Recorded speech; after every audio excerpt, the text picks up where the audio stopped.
This is Spend Wise Moms sharing a new video on how to make a quick and easy chocolate fudge sauce. The link to the written recipe is in the description box below. Using Walmart prices, the recipe costs $2.60 to make if you use margarine instead of butter.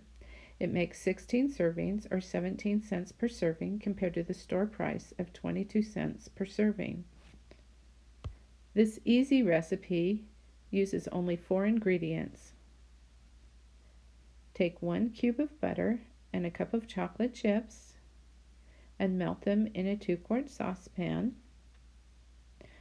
on medium to medium-low heat. Add a 12-ounce can of evaporated milk,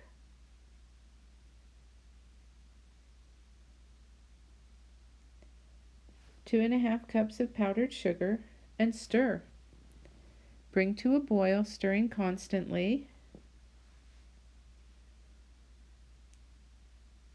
Then turn down the heat and simmer for 6 minutes, stirring constantly.